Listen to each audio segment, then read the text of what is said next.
गणपती बाप्पा मोरया. फक्त अजून 4 दिवस. 4 दिवसानंतर हरि ओम नमस्ते गणपते त्वमेव प्रत्यक्षं तत्त्वमसि त्वमेव केवलं कर्तासि हे घराघरात ऐकू येईल.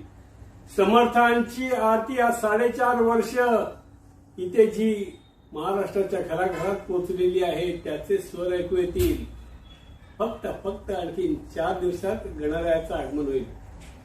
त्यापुढील 10 दिवस म्हणजे खरंच मंतरलेले.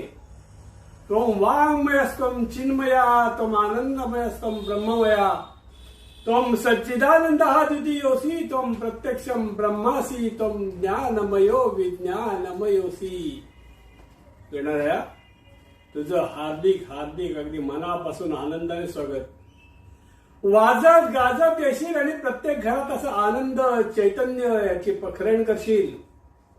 काही म्हणा मंडळी, पण पुढील 8-10 दिवस हे महाराष्ट्रात हे तरी अगदी मंतरलेलेच असतात.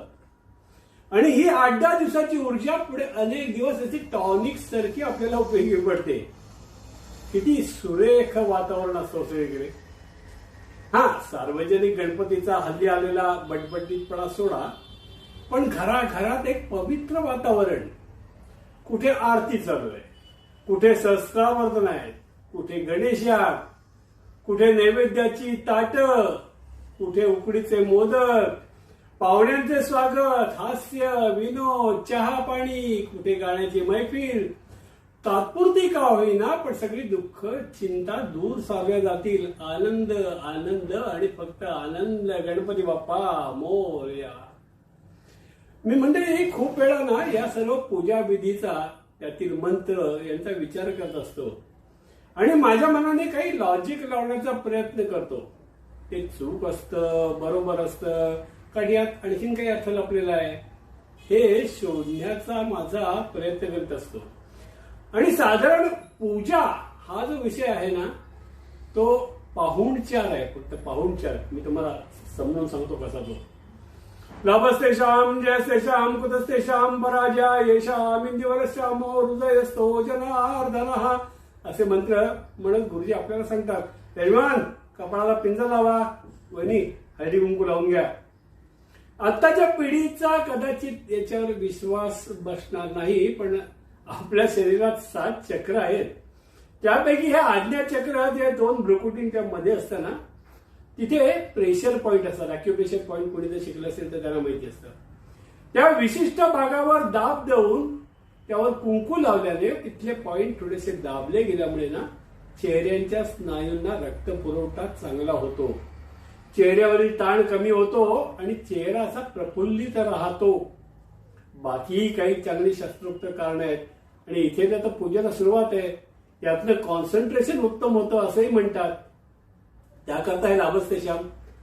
मग घरच्या देवासमोर नेऊन त्याला विडा द्यायचा, त्याला आमंत्रण करायचं, त्याला नमस्कार करायचा. मग वडीलधारी मंडळींना नमस्कार करून त्यांचे आशीर्वाद घ्यायचे की मी आता पूजेला बसतोय तेव्हा आशीर्वाद द्या. किती सुंदर पद्धत. अतिथी देवो भव हे आपले पिढ्यानपिढ्या वर्षानुवर्षाचे संस्कार आहेत. अतिथी याचा एक अर्थ तिथी न कळवता, थोडक्यात अपॉइंटमेंट न घेता आलेला आगंतुक पाहुणा. पण त्याला देखील आपल्या संस्कृतीत देवाचाच दर्जा. आता हल्ली कुणाकडे फारसं जात नाही, त्यामुळे हे वाक्य हळूहळू कदाचित लुप्त होईल. पण इथे तर दरवर्षी ठराविक दिवशी आपल्या आमंत्रणावरून येणारं आपलं लाडकं बालक, लाडका गणपती बाप्पा, आपलं दैवत, मग त्याचा पाहुणचार पण दणदणीतच व्हायला हवा नाही का. हा पूजा विधी म्हणजे तरी नक्की काय असतो. देवाचा पाहुणचार आहे हा. आपल्या घरात नवीन पाहुणा म्हणजे बालक घरी येतं आणि ते आलं ना की मग बाळंतीची जी स्वतंत्र खोली, इतरांनी स्वतः हातपाय धुतल्याशिवाय तिथे जायचं नाही, त्याला कुठला संसर्ग होऊ नये याची काळजी घ्यायची. मग त्याचे लाड बीड सगळं, हे सगळं सोळ ओळ म्हणजे हेच आहे की नाही हो. हे तेज, हे चैतन्य बालक आपल्या घरी येणार आहे, याकरता ही सर्व तयारी. मागे मी एका ज्ञानी माणसाला सहज प्रश्न विचारला होता की जर गणपती हा आद्य पूजेचा मानकरी तर आचमन करताना आपण ओम केशवाय नमः, ओम नारायणाय नमः, ओम माधवाय नमः अशी विष्णूची 24 नावं घेऊन सुरुवात का करतो, गणपतीची का नाही? त्यावर त्यांनी छान उत्तर दिलं होतं की सर्व विष्णुमय जगत ही आपली धारणा आहे. सर्व देव नमस्कारम केशवम प्रतिगच्छती असं आपण म्हणतो. विष्णू हा पालन करताय. ब्रह्माचं समजा आता निर्मितीचं काम झालंय, ती निर्मिती कशी झाली, काय झाली त्याचं आपण आता संशोधन करत आहोत, ते ठीक आहे. विलय आपल्या हाती नाही, पण वर्तमानात जगणं हे तर आपल्या हाती आहे ना. आणि विष्णू हे वर्तमान आहे, तो सजीवात आहे, निर्जीवात आहे, सगळीकडे तो आहे. त्यामुळे भूत भविष्याला वंदन नंतर आधी वर्तमानाचा विचार करावा. हाच 24 नावं घेण्यात संदेश नसेल ना. वर्तमानात या, वर्तमानात या, नंतर मग आचमन करायचंय 3 वेळा 2दा बरं का. आचमन याचा शरीर शास्त्राशी आणि एकाग्रतेशी संबंध असेल का? मी म्हटलं तसं की पळी पळी पाणी घ्यायचं, 3दा प्यायचं, हातावरनं पाणी सोडायचं, परत 3दा घ्यायचं. म्हणजे काय तर ठसका लागणार नाही, शरीराची उष्णता वाढणार नाही या पूजेच्या काळात. आणि तहान लागली असली ना की एकाग्रत मन होणं कठीण, म्हणून सुरुवातीला विधी हा असेल का? ती मग 24 नावं घेऊन झाली की त्यानंतर दीर्घ श्वसन सांगितलेलं आहे, दिग्बंध सांगितलेलं आहे, गायत्री म्हणणं आहे. ओम आपो ज्योतिरसोमृतम ब्रह्मभूर भोसरोम असा आपले हात असा दोन्ही कानाला असा लावणं आहे. आता थोडं शास्त्रीय असं म्हणायचं झालं तर या दोन्ही कानात ऑक्युपेशनचे अनेक पॉइंट ह्या पाळीवर असतात, होय की नाही? आपण मोठ्या गायकाला काही गुरुला वंदन करताना सुद्धा अशा पाळी पकडतो की नाही? त्यातलाच प्रकार ही कानपिळी आहे का? हे सर्व योगासनाचे प्रकारे सुरुवातीला अॅक्युप्रेशर म्हणजे एकंदर शरीर आणि मन दोन्हीही एकाग्र करणे. म्हणजे पूजेपूर्वी मन एकाग्र करा, विचलित व्हायला नको, हा विचार असेल का? यापुढे ध्यान करावे ते हातात अक्षदा घेऊन दोन्ही हात असा हातात जोडून. यात तळहातावरील अॅक्युप्रेशरचे पॉइंट टोकदार अक्षतांनी दाबले जावे, हा विचार असेल का? म्हणजे त्याच्यातही परत तुमचं मन एकाग्र व्हावं असं काही. दृष्टी आपल्यासमोर देवाकडे लावावी, यात त्राटक आहे का? त्यानंतर मग गुरुजी पुढे सुरू करतात. श्रीमन महागणाधिपते नमः, इष्टदेवताभ्यो नमः, कुलदेवताभ्यो नमः, ग्रामदेवताभ्यो नमः. ते मम आत्मनः स्मृती इथपर्यंत गाडी यायला साधारण 1.5-2 मिनिटं लागतात. ही 1.5-2 मिनिटाची ही ध्यानधारणाच आहे की हो. गंध लावणे, फूल वाहणे, धूप दाखवणं, दीप ओवाळणं, नैवेद्य दाखवणे हे नेहमीचे आपल्या पूजेतले म्हणजे पंचोपचार. पण खास पाहुणे यायचे, आपण घरची मंडळी आमटी भात पिठला भात चालतो, पण खास पाहुण्यांना काहीतरी खास पाहिजे की नाही, म्हणून त्यांच्याकरता दिलेली असते ती षोडशोपचार पूजा. आपण गणपतीची करतो, सत्यनारायणची करतो, ही षोडशोपचार पूजा. यात म्हणजे बघा आवाहन आलं म्हणजे मूर्तीमध्ये स्वतः परमात्मा अतिथी रूपाने आलाय अशा भावनेने त्या देवतेचं स्वागत. त्यानंतर त्याला आसन द्यायचंय देवतेला बसण्याकरता. त्यानंतर मूर्तीच्या चरणावर पाणी घालून तिचं पाद्यपूजा आहे. मग त्या देवतेविषयी आदर व्यक्त करण्यासाठी पळी वा शंखात गंध अक्षत फूल घालून ते पाणी देवतेला अर्घ्य द्यायचं आहे. त्यानंतर आचमन आहे, त्यानंतर स्नान आणि अभिषेक आहे. अभिषेक म्हणजे देवावर सतत पाण्याची म्हणा, दुधाची म्हणा, काय ते असेल ते, जे दुग्ध स्नान असेल कसे, ती संततधार अर्पण करणं आहे. त्यानंतर देवाला वस्त्र द्यायचं आहे, कार्पाचं वस्त्र म्हणजे कापसाचे वस्त्र अर्पण करायचं आहे. आणि उपवस्त्र म्हणजे उपर्ण किंवा देवी वगैरे असेल तर तिला कंचुकी म्हणून उपवस्त्र. आता आपण उपवस्त्र ते यज्ञोपवीतम असं आपण म्हणतो, यज्ञोपवीत देतो.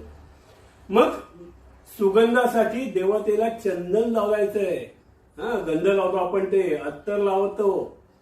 मग पुष्प, फुलं, त्याच्या आवडती पत्री देवाकडे देठ करून असे अर्पण करायचंय. त्यानंतर धूप, नैसर्गिक सुगंधी द्रव्याने तयार केलेली उदबत्ती, म्हणजे थोडक्यात सगळीकडे असा छान वातावरण धुपाने आणि उदबत्तीने तयार करणं आहे. त्यानंतर मग दीप दाखवायचं आहे, तुपाचे निरंजन देवाला औक्षण करायचंय, त्याचं ओवाळायचंय देवाला.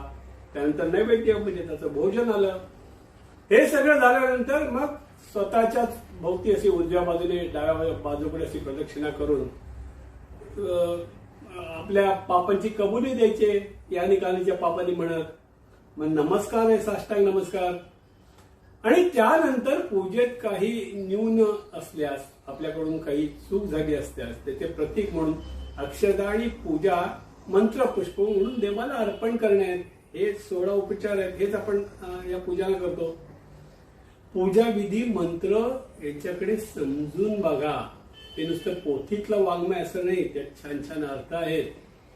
आस्तिक नास्तिक यांना आवाहन वगैरे यातून माझ्या अपेक्षा नाही, किंवा नास्तिकांना आस्तिक करणं, सश्रद्ध लोकांना आणखीन काही समजावून सांगणं, ही जबाबदारी नियतीने माझ्यावर अजिबात सोपवलेली नाही. ते समाज सुधारक अनेक ठिकाणी फेसबुकवर सुद्धा असतात. ते माझं काम नाही. मी फक्त पूजा म्हणजे काय ते समजावणार आहे. असं तर शरीरशुद्धी झाली, मग अशी सांगितलं तसं मनशुद्धी झाली. मग त्या देवतेला आपल्या घराचा पत्ता देणं आहे, वेळ कन्फर्म करणं आहे. किती छान आहे बघा. थोडक्यात आजच्या भाषेत त्याला लोकेशन सेंड करायचं आहे. म्हणजे ते म्हणतात ना आधी भरतखंडे, जम्बूद्वीपे, दंडकारण्य देशे. पूर्वी नदीचा काठचा पत्ता देत, कारण वस्ती तिथेच असे, त्यामुळे गोदावरी या दक्षिणेत वगैरे. आता हवं तर ठाणे स्थानिके पश्चिमा दिशे म्हणावं. त्यात भाद्रपद मासे, शुक्ल पक्षे, अमुक तिथं अमुक वासरे, ही तारीख आणि वेळ पक्की करून घ्यायची आहे. आणि मग आपल्या मागण्यांचा संकल्प करायचा आहे. तो येणार पावडा मोठा आहे, कुबेराकडे फाटकी झोळी घेऊन जायचं नाही, न्यायची घ्यायची तर गसगशीत मागणी करायची.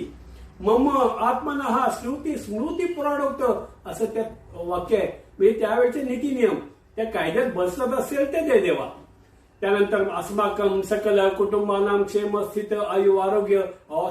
संकल्प वाजणार ना तरी दिलेलं ऍप्लिकेशन किती छान आणि विस्तृत आहे याची कल्पना येईल. संकल्प करून झाला. कलश पूजा, दीपपूजा, शंख घंटा या पूजा झाल्या. सर्व वातावरण अपवित्र पवित्र व्हावं म्हणून शुद्ध करून घेतलं की मग मुख्य पूजेला सुरुवात. हे अपवित्र पवित्र देखील काय हो, आपल्याकडे पाहुणे यायचे असतील, त्याचे खास पाहुणे यायचे असतील तर आपण घराची झाडाझाड करतो, पसरलेलं घर आवडतो, वस्तू जागच्या जागेवर ठेवतो. सगळीकडे मग स्प्रे हल्ली मारतात, तोच प्रकार आहे हो. स्वच्छ भारत अभियान आमच्याकडे अशा करते हजारो वर्ष करत आधीच सुरू आहे. फक्त ते आपल्या घरात राहतं, बाहेरही असंच व्हायला पाहिजे. कलश पूजा म्हणजे देखील काय हो, आता तिथे कलश पूजा म्हणजे गंगा सरस्वती यांना आव्हान आहे की क्रिये म्हणून. पण इतर वेळेस घरातील भांडी कुंडी चकचकीत घासून पुसून, पूर्वी विहिरीचं नदीचं पाणी भरून ठेवायचे, आता बिस्लरीच्या बाटल्या आणून फ्रीजमध्ये ठेवतोच की. त्यानंतर दीपपूजन आहे, म्हणजे त्या तेजाचं पूजन त्या पूजेला आहे. पण इथे म्हणजे घरातील लाईटचं वायरिंग चेक करणं वगैरे, उगाच पंखा नाही, एसी चालत नाही म्हणून पाहुणा थळबळायला नको. बरं, पाहुणा तरी साला सुद्धा काय आहे, ते तर स्वर्गाचे राजे. त्यांना इथल्या अडचणीमुळे घराची आठवण येऊन थोडा वेळ तरी होमसिक न होता आपल्या पाहुणचार स्वीकारावा. म्हणजे मनाची किती साधी धारणा, देवाकरता हे करायचंय, त्या शक्तीकरता करायचंय. शंख घंटा या त्याच्या आगमनाच्या वेळी वाजवायची वाद्य आहेत बहुधा. तुतारे अगोदर वाजून स्वागत करतो त्याचा प्रकार. असं पाहुण्यांचं वाजत गाजत असं स्वागत करायचंय. अतिथी देवो भव ही आपली संस्कृती, आणि इथे तर देवच अतिथी. मग गणानांत्वाम शौनको गुत्समदो म्हणत ध्यान करून त्यांना मोबाईल करून विचारायचं कुठपर्यंत आले, मग अशी पत्ता दिलाय, काय प्रॉब्लेम वगैरे नाहीये ना. सुरुवातीला आमंत्रणाचा विडा द्यायचा आहे. त्याचे सगळा मंत्र कसे ते बघा. पत्रिकेत आपण लिहितो ना की सहकुटुंब सहपरिवार अगत्याने येणे करावे, तोच प्रकार आहे. अस्मिन पूगी फले म्हणजे विडा. वृद्धी बुद्धी सहितम सांगम सपरिवारम सायुधम सशक्तिकम आवाहयामी. म्हणजे तुमचा परिवार तर आहेच, पण तुमची आयुध घेऊन या, तुमच्या सर्व शक्ती घेऊन या, बरोबरचं सैन्य सगळ्या सकट या. इथे माझ्याकडे काहीही कमी तुम्हाला पडणार नाही. अरे केवढं मोठं मन, किती सुरेख प्रकार. मग पाहुणचाराची आपली परंपराच. आधी त्या पाहुण्याला आस्थाना अर्थे अक्षता म्हणजे बसायला पाठ द्यायचा. आता इथे खुर्ची, बसायला पाठ. मग पादयो पाद्यम, हस्तयो अर्घ्यम म्हणजे हातपाय धुवायला पाणी द्यायचंय. मग प्यायला पाणी द्यायचंय, आचमनियम. मग थोडा आराम वगैरे झाला की पाहुणे बाथरूम मध्ये गरम पाणी काढून ठेवलंय, आंघोळ करून घ्या म्हणत स्नानम समर्पयामी. आणि आपण साधारण बघा आंघोळ केल्यानंतर आपल्याला तहान लागते, म्हणून स्नानानंतरेण परत आचमनीयम म्हणजे पुन्हा पाण्याचा गडवा त्याच्या पुढे करायचा आहे. मग त्यांना वस्त्र द्यायची, ही सुद्धा खादी म्हणजे कार्पाचं वस्त्र आणि म्हणजे शेला पागोटा आजच्या याच्यात.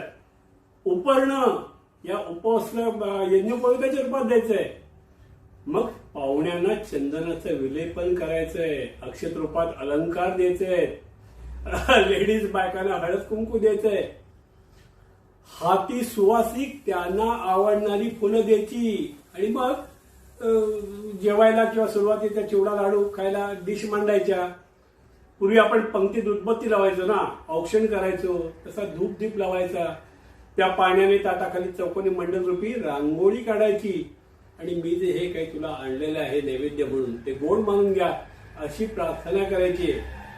जेवताना किंवा खाताना देखील तिथे पाणी ठेवायचं बरं का. म्हणजे कसं नैवेद्य मध्ये पानीयम म्हणजे 2 घासाच्या मध्ये पाणी प्या. नैवेद्य मध्ये पानीयम समर्पयामी. त्यानंतर मग संपूर्ण खाणं पिणं. ते झालं की आपोषणी द्यायची आहे. आपोषणी करता 3 पळ्या पाणी सोडायचं आहे, हात धुवायला आणि तोंड धुवायला. मग मुखवास म्हणून विडा द्यायचा आहे. गुरुजी सांगतात ना विड्यावर पाणी सोडा सांगतात ना, तो हाच प्रकार.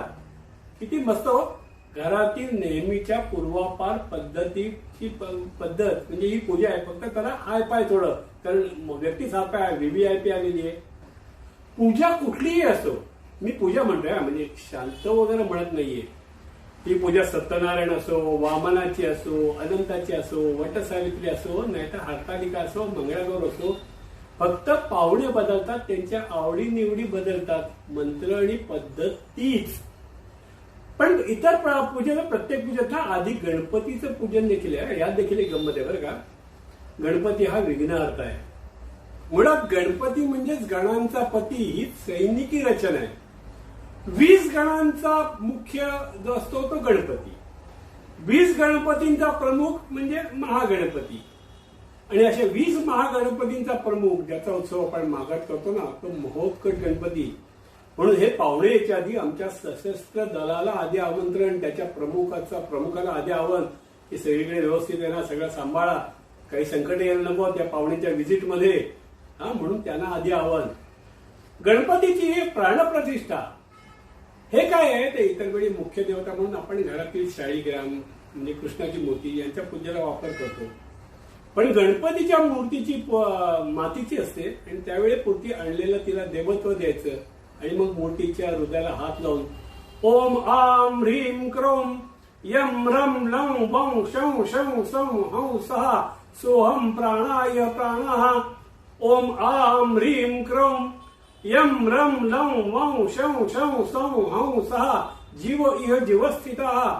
ओम आम ह्रीम क्रोम यम रम लम वं शं शं सं हं सहा सर्वेंद्रियाणी इह सर्वेंद्रियाणी असे मंत्र म्हणायचे आहेत. या अक्षरांचा अभ्यास झालाही असेल.